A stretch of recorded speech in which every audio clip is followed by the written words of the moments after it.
জয়গুরু। ওম শ্রী পরমাত্মনে নমঃ। সকলকে জানাই শুভেচ্ছা এবং যথাস্থানে প্রণাম। ভগবান শ্রীকৃষ্ণ গীতায় বলেছেন, স্বধর্মে নিধনং শ্রেয়, পরধর্ম ভয়াবহ। এখন এই স্বধর্মে চলার পথ কি, কিভাবে আমরা স্বধর্ম পালন করব, এ নিয়ে আজ পাঠও আলোচনা করব। তো বামন পুরাণে, এখানে এই বামন পুরাণে 10টি পথের কথা বলা হয়েছে। স্বধর্ম পালন করতে গেলে 10টি পন্থার প্রয়োজন। তো এই 10টি পন্থা, প্রথমত, কারো ওপর কোনো রাগ হিংসা করা উচিত নয়। কারো ওপর কোনো রাগ হিংসা করা উচিত নয়। দ্বিতীয়ত, তোমার পেশাগত কর্ম হৃষ্ট মনে করবে। পেশাগত কর্ম অর্থাৎ যে সময় বর্ণাশ্রম প্রথা চালু হয়েছে, তখন ব্রাহ্মণ, ক্ষত্রিয়, বৈশ্য, শূদ্র, এই যে 4 প্রকার বর্ণ সৃষ্টি হলো, তাদের পেশাভিত্তিক কর্ম নির্দিষ্ট হলো। সেই পেশাভিত্তিক কর্ম করে যেতে হবে। এই পেশাভিত্তিক কর্মে কোনো রকম ছোট বড় বিভেদ করা চলবে না। পেশাভিত্তিক কর্মে কোনো প্রকার ছোট বড় বিভেদ করা চলবে না। তৃতীয়ত, ইন্দ্রিয়গণকে সদা সংযমের মধ্যে রাখবে। বামন পুরাণে বলা হয়েছে, তৃতীয় পন্থাটি হলো ইন্দ্রিয়গণকে সদা সংযমের মধ্যে রাখবে, অর্থাৎ সংযমী হতে হবে। চতুর্থত, নিজের মনকে নিজের বশে রাখবে। আমরা জানি মন সবচেয়ে বেশি গতিশীল। মনকে স্থির করা, মনকে সংযত করা খুব মুশকিল। তাই বামন পুরাণে প্রথমে এটি একটি গুরুত্বপূর্ণ দিককে তুলে ধরা হয়েছে ও বিশেষভাবে গুরুত্ব দেওয়া হয়েছে যে নিজের মনকে নিজের বশে রাখবে।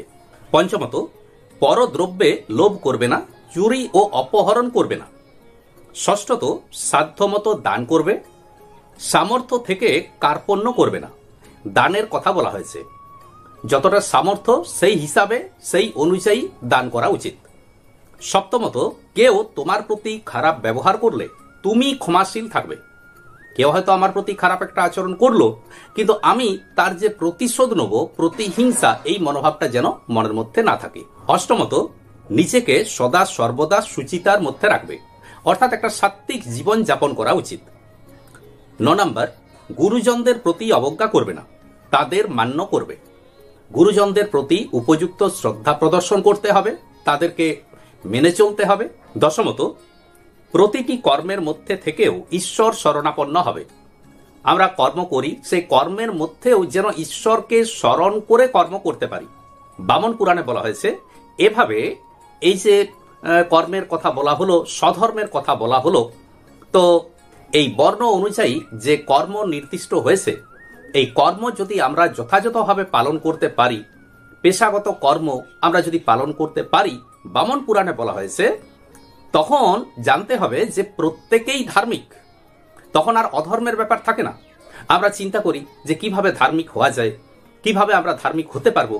তো বামন পুরাণে সুন্দরভাবে বলা হলো যে নিজ নিজ পেশায় যদি নিযুক্ত থাকা যায়, তবে প্রত্যেকেই ধার্মিক। তখন আলাদা করে আর ধর্ম সাধন করতে হয় না, কারণ তখন পেশাগতভাবে সকলেই ধর্ম কাজ করছেন। এভাবে ধর্ম কাজ করতে পারলে আর আলাদাভাবে ঈশ্বর সাধনার প্রয়োজন নেই। তাই বুঝতে পারলাম যে স্বধর্ম পালনের এই যে 10টি পথ বামন পুরাণে বলা হলো, এই পথগুলো আমরা যদি পালন করতে পারি, কিছুটাও যদি পালন করতে পারি, তাহলে আমাদের ইহলোক ও পরলোক উভয় ক্ষেত্রেই আমাদের মঙ্গল হয়। আজ এই পর্যন্তই।